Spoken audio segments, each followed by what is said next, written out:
البدع والأهواء، أهل البدع العقائدية وأهل البدع السياسية. أنا أقول بيننا وبينكم السلف، بيننا وبينكم الكتب، كان فيقول البدع بيننا وبينكم الجنة. بسم الله الرحمن الرحيم. الحمد لله رب العالمين، والصلاة والسلام على رسوله الأمين وعلى آله وأصحابه ومن تبعهم بإحسان إلى يوم الدين. أما بعد، Ikhwani fillah rahimani wa rahimakumullah. Kita masuk pada urutan nama yang disebutkan di sini dari nama-nama Allah yang ke-51, Al-Qahir. Dalilnya firman Allah Subhanahu wa taala, wa huwal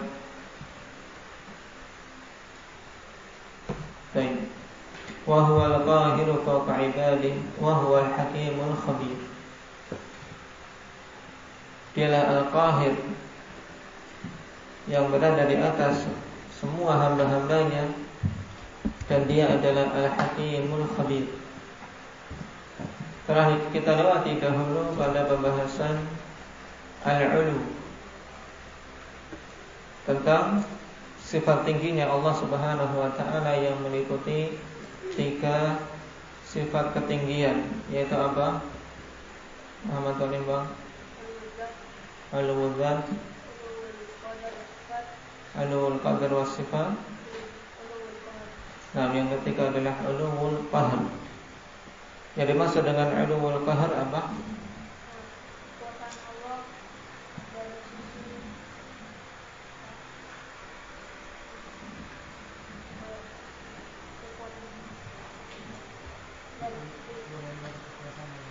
Itu sifat ketinggian Allah Subhanahu wa ta'ala dari sisi kekuasaannya. Maksudnya apa? Bahwasanya kekuasaan Allah itu maha tinggi, tidak ada yang melebihi kekuasaan Allah, tidak ada yang di atas kekuasaan Allah Subhanahu wa ta'ala.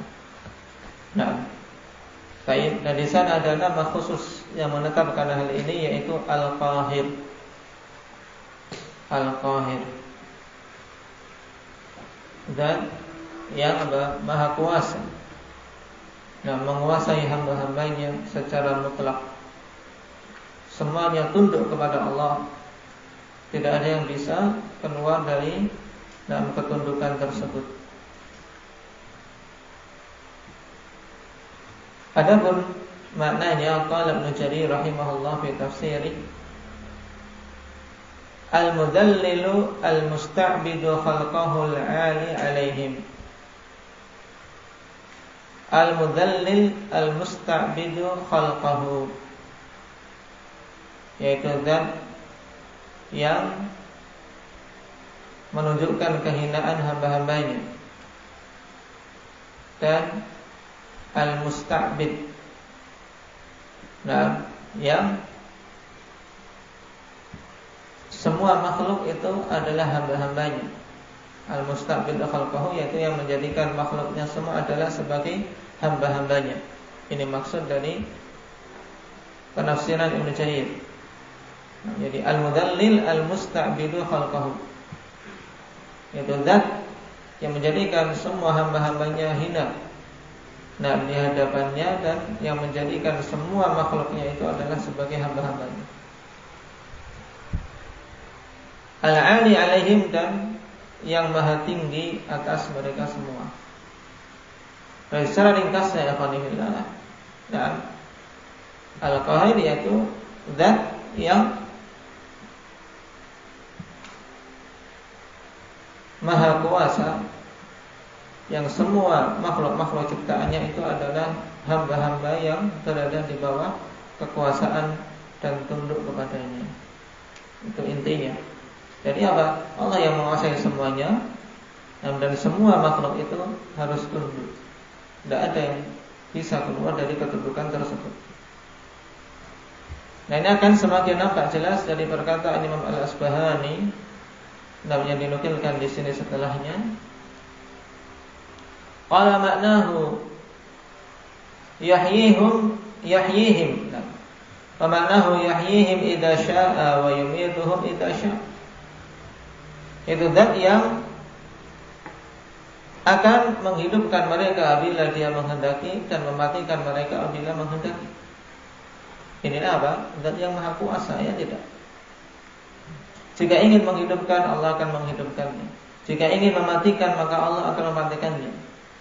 Wa yumriduhum idza syaa wa yusahhihim idza syaa. Akan menjadikan mereka sakit apabila Allah berkehendak dan akan menjadikan mereka sehat apabila Allah berkehendak. Wa yufaqqiruhum idza syaa wa yughannihim idza syaa. Dan akan menjadikan mereka fakir apabila Allah menghendaki dan menjadikan mereka kaya apabila Allah menghendaki. La yaqdiru ahadun minhum idza hakama alaihi bihukmin an yuzila ma hakamallahu bih. Tidak ada seorang pun yang mampu di antara makhluk-makhluk ciptaannya apabila Allah telah menetapkan atas dia suatu hukum untuk menghilangkan apa yang telah Allah Subhanahu wa taala tetapkan tersebut. Nah, maksudnya dari penjelasan Imam Al-Asbahani ini menunjukkan bahwasanya makna al-qahir yaitu apa? Zat yang kekuasaannya tidak ada seorang pun yang mampu untuk apa? Menandinginya. Dan apabila telah menetapkan tidak ada satu pun yang mampu untuk menolaknya. Wa qala Ibnu Katsir rahimahullah, yarhamukallah, huwa alladhi khada'at lahu riqab wa dhallat lahu al-jababirah wa 'annat lahu al-wujuh wa qahhara kulla shay'in wa danat lahu al-khalaiq wa tawada'at li'azamatihi wa jalalihi wa kibriyaihi wa 'uluwihi wa qudratihi 'alal asya'. Ibnu Katsir mengatakan dialah zat yang semua leher-leher itu tunduk kepadanya. Dalam artian semua jiwa itu tunduk kepada Allah, baik dalam keadaan apa? Senang hati maupun terpaksa. Semua harus tunduk kepada Allah. Wa dhallat lahul jababirah, dan orang-orang yang menyombongkan diri hina, ya, terhinakan di hadapan Allah Subhanahu wa taala harus tunduk. Walaupun mereka mau keluar dari ketundukan tersebut tetap tidak mungkin. Sebagaimana yang terjadi pada Fir'aun, pada Haman, pada Qarun. Semuanya harus tunduk kepada Allah. Dan wa'anat lahul wujuh, semua wajah-wajah itu tertunduk kepada Allah Subhanahu wa taala. Wa qahhara kulla syai'in, dan menguasai segala sesuatu, dan menghinakan kepadanya semua makhluk dan merendah semua makhluk terhadap keagungan Allah Subhanahu wa taala dan kemuliaannya serta ketinggian dan kekuasaan Allah Subhanahu wa taala atas segala sesuatu. Ini penukilan dari beberapa a'immah yang menyimpulkan afanibillah bahwasanya Allah itu adalah Al-Qahir.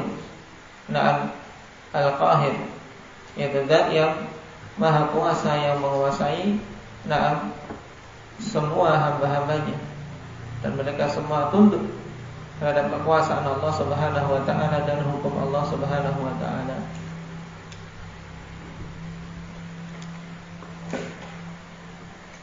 Kemudian yang berikutnya Al-Quddus. Qala Allah Ta'ala Al-Malikul Quddusus Salam. Depan ayatnya bagaimana ini? Indahnya Syafiq di surat Al-Hasyr. Huwallahul ladzi la ilaha illa huwal malikul quddusus salamul mu'minul muhaiminul azizul jabbarul mutakabbir. Dan telah kita lewati nama ini Al-Quddus. Yang dalam As-Sunnah di antara dalilnya hadis Aisyah radhiyallahu anha tentang zikir apa?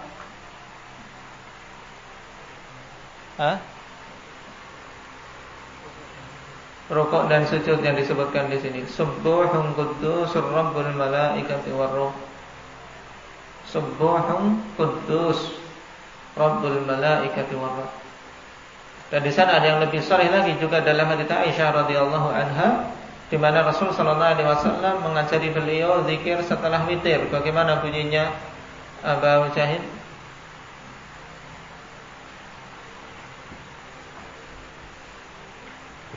Ketika selesai witir,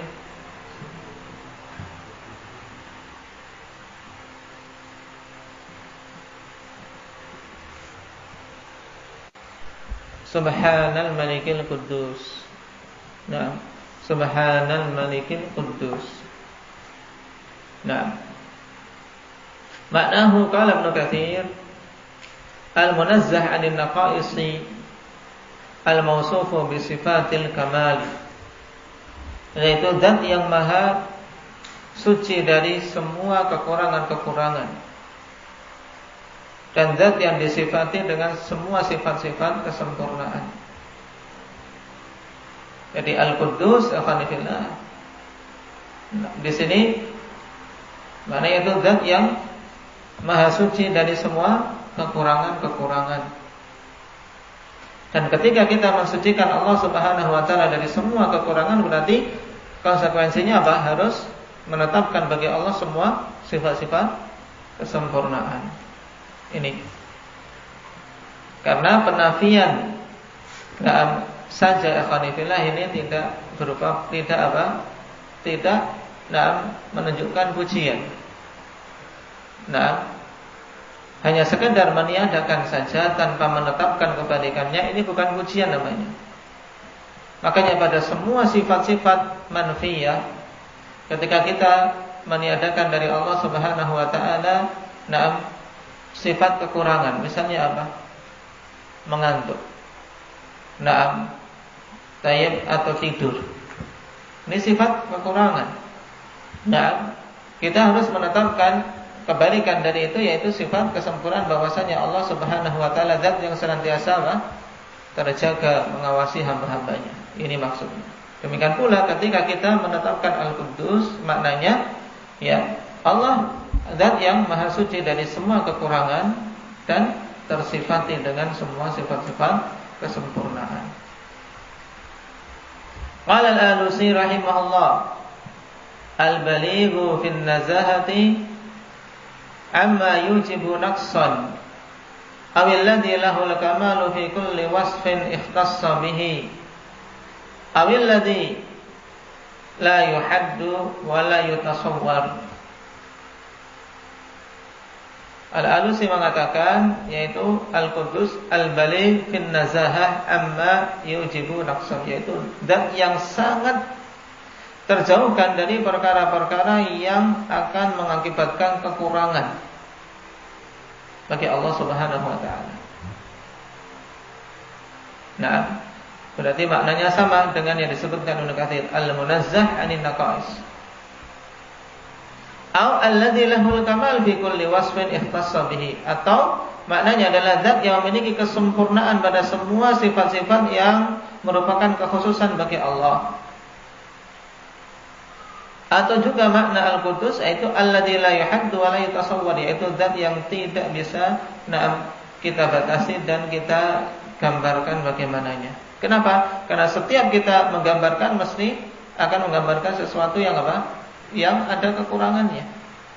Kenapa? Karena penggambaran kita penggambaran yang apa? Yang penuh kekurangan.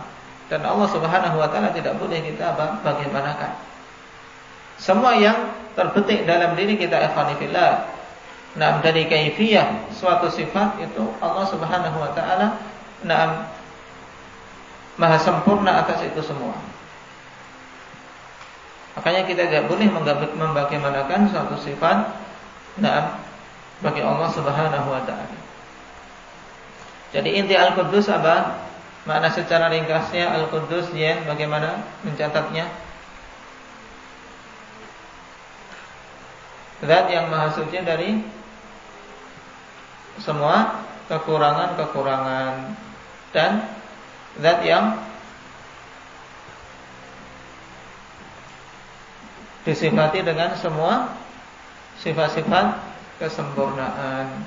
Baik, itu diingat-ingat. Paham? Nah, kemudian Al-Qadir. Nama ini telah kita bahas secara ringkas. Nah, berhubungan dengan nama Allah apa? Yang sebelumnya Al-Qadir. Dan Al-Qadir lebih banyak disebutkan dalam Al-Quran daripada Al-Qadir. Di antara dalilnya kalau Allah Ta'ala wa huwal alimul qadir. Dialah Al-Alim Al-Qadir. Taib. Dalil dari As-Sunnah hadits Ubadah bin Samit radhiyallahu anhu wa fihi wa lahul hamdu wa huwa ala kulli syai'in qadir. Dan bagi Allah Subhanahu wa taala semua pujian, dan Dia adalah Zat yang maha mampu atas segala sesuatu. Taib. Min hadits Abdullah bin Umar radhiyallahu anhuma. Dan juga termasuk di antara zikir yang senantiasa Rasul sallallahu alaihi wasallam baca dalam setiap salat. Dan yang dibaca dalam setiap salat, yang dituliskan oleh Mughirah bin Syu'bah kepada Muawiyah radhiyallahu anhu. Naam. Kana Nabiullah sallallahu alaihi wasallam la yad'u fi duburi kulli salatin la ilaha illallah wahdahu la syarika lah, lahul mulku wa lahul hamdu wa huwa ala kulli syai'in qadir. Allahumma la mani'a lima a'tait wa la mu'tiya lima mana'ta wa la yanfa'u dzal jaddi minkal jadd. Ini siapa yang belum hafal? Siapa yang belum hafal? Sudah hafal belum, Zain? Sudah. Nabil dihafal. Berarti PR Nabil ada berapa? Menghafal doa sama zikir. Apa?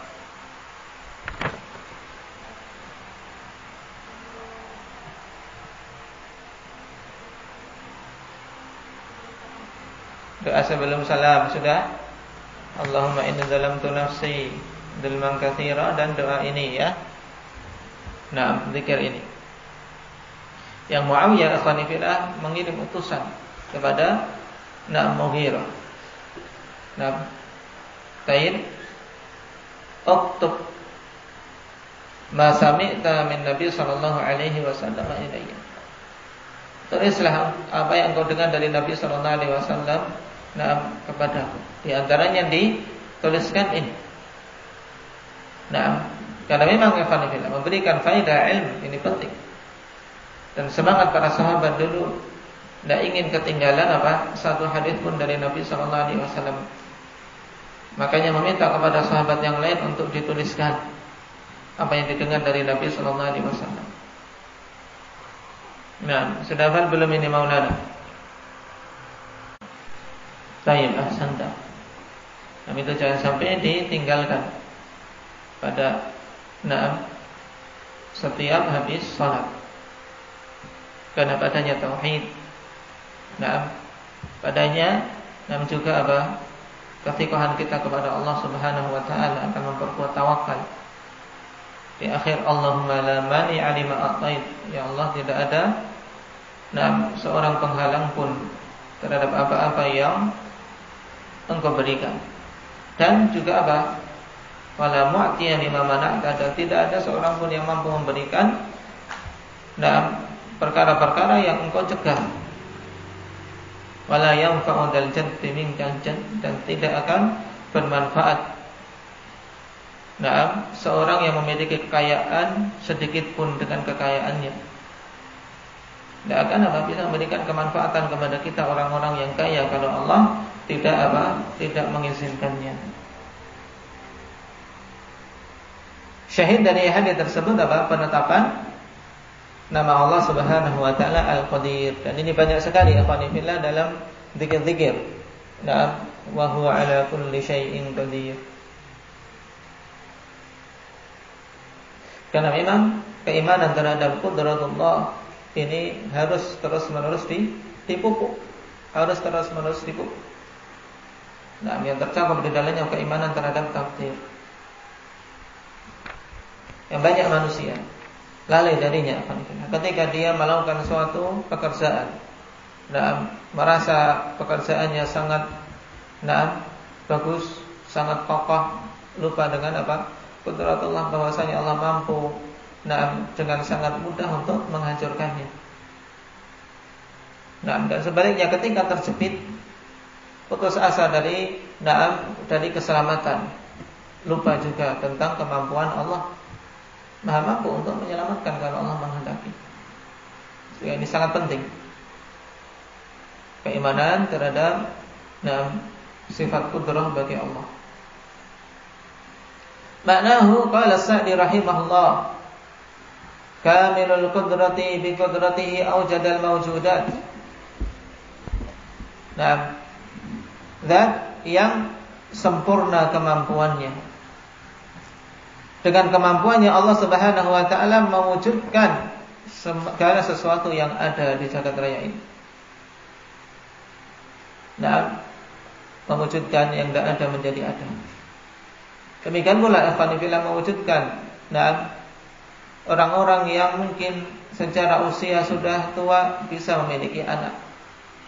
Sebagaimana yang Allah kisahkan tentang Nabi Allah Ibrahim dan Nabi Zakaria. Dan semua perkara yang ada di jagat raya ini merupakan athar dari qudratullah azza wa jalla. Wa bi qudratihi dabbaraha, dan dengan kemampuan Allah Subhanahu wa taala Allah mengatur mereka. Allah atur. Wa bi qudratihi sawwaha wa ahkamaha, dan dengan kudrah Allah Subhanahu wa taala juga Allah menyempurnakannya dan mengokohkannya. Wa bi qudratihi yuhyi wa yumit, dan dengan kudrah Allah Subhanahu wa taala Allah menghidupkan dan mematikan. Wa yab'atsul ibada lil jazaa, dan dengan kudrah Allah juga Allah membangkitkan semua hamba-hambanya untuk menerima pembalasan. Nah, lihat, kalau kita tadabburi ini saja, alhamdulillah, seorang hidup kalau dia adalah sebagai hamba Allah akan hidup di dunia akan tenang. Hidup di dunia akan tenang. Seorang divonis misalnya, ibu yang hamil bisa divonis anak ini sudah tidak bisa lahir lagi kecuali harus operasi begini-begini, tenang saja. Dengan yakin terhadap kudrah Allah, Allah Maha mampu. Kalau memang Allah menghendaki, tidak ada yang sulit bagi Allah Subhanahu wa taala. Yang penting sisi doa, keyakinan kita kepada Allah, dan menempuh sebab-sebab yang syar'i. Wa bi qudratihi yuhyi wa yumit, menghidupkan dan mematikan. Wa yab'atsul ibada lil jazaa wa yajazil muhsin bi ihsanihi wal musib bi isaatihi. Dan dengan kudrah Allah Subhanahu wa taala juga Allah akan membalas orang-orang yang berbuat baik dengan kebaikan Allah Subhanahu wa taala, dan akan membalas akan membalas orang yang berbuat baik sesuai dengan kebaikannya, dan akan membalas orang-orang yang berbuat buruk sesuai dengan keburukannya. Alladzi idza arada syai'an qala lahu kun fayakun. Dan apabila Allah menghendaki sesuatu, Allah akan mengatakannya kun, kemudian jadilah. Kalau Allah menghendaki semuanya akan terjadi. Sehingga ikhwanillah, seorang muslim memiliki thiqah, kepada Allah, memiliki apa? Keyakinan yang betul-betul kokoh terhadap kudrah Allah Subhanahu wa taala ini. Nah, kalau dia telah menempuh sebab syar'i, maka yakin, harus yakin. Sebagaimana pula contoh yang sangat jelas, kalau kaum muslimin menempuh sebab syar'i untuk apa? Mereka bisa mendapatkan kejayaan dengan kembali kepada Allah, yakin Allah akan mengembalikan kejayaan mereka. Yang penting tempuh sebab utama dulu, kembali kepada Allah. Adapun sebab membuat alat-alat perang dan seterusnya itu mudah. Cuman kembali ke agama Allah ini yang harus diwujudkan pertama kali. Nah, kenapa? Karena kemenangan kaum muslimin bukan kembali kepada canggihnya persenjataan atau banyaknya jumlah pasukan, tapi kembali kepada pertolongan Allah Subhanahu wa taala semata. Itu harus yakin. Rasulullah sallallahu alaihi wasallam jadikan sebab keterpurukan kaum muslimin adalah apa? Karena mereka menjauh dari agama. Dan jelaskan sebab kebangkitan mereka tatkala mereka kembali, hatta tarji'u ila dinikum, sampai kalian kembali kepada agama kalian. Qala bi qudratihi yuqallibul quluba wa yasrifuha 'ala ma yasha'u wa yurid. Dan dengan kudrah Allah Subhanahu wa taala juga Allah Subhanahu wa taala membolak-balikkan hati. Ini juga penting bagi para dai ilallah yang mungkin mengalami kesempitan dalam berdakwah. Kok sedikit sekali orang yang mau menyambut dakwahnya. Atau bagi orang tua yang kesulitan menangani anaknya, kok sulit sekali anakku mendapatkan aturan. Atau seorang anak ingin mendakwai orang tuanya, kok orang tuaku begitu sulit menerima hidayah, menerima penjelasan. Yakin dengan kudrah Allah, Allah yang membolak-balikkan hati. Maka tinggal banyak-banyak kita berdoa pada Allah, meminta agar Allah Subhanahu wa taala mengarahkan hati-hati kita untuk tetap kokoh di atas agama ini. Demikian pula mengarahkan orang-orang yang kita cintai agar mereka mendapatkan hidayah. Wa bi qudratihi yuqallibul qulub. Jadi jangan putus asa selama masih hidup ikhwani fillah. Dan terus-menerus kita harus apa? Mengusahakan kebaikan, menyeru manusia kepada jalan yang hak. Nah, demikian pula dengan kudrah Allah, Allah yang memalingkan hati-hati manusia dan mengarahkannya kepada apa-apa yang dia kehendaki dan dia inginkan. Ini penjelasan yang sangat gamblang tentang apa? Tentang luasnya kudrah Allah Subhanahu wa taala. Nah, wa huwa ala kulli syai'in qadir. Allah Maha mampu atas segala sesuatu. Nah, sebenarnya seorang yang mentadabburi hal ini dengan baik akan mampu memahaminya. Cuma terkadang butuh dirinci. Hal-hal tadi misalnya yang disebutkan Imam As-Sa'di ini terkadang lalai. Ketika mendapati masalah terkadang lalai bahwasanya Allah Maha mampu, lupa untuk mengangkat tangannya memohon kepada Allah Subhanahu wa taala, berdoa. Betapa banyak kaum yang Allah selamatkan tatkala mereka betul-betul memohon kepada Allah, berdoa. Dan ini semua adalah akar dari kudrah Allah Subhanahu wa taala. Nah, barakallahu fiikum. Nas'alullah azza wa jalla at-taufiq lima yuhibbuhu wa yardahu. Walhamdulillahi rabbil alamin.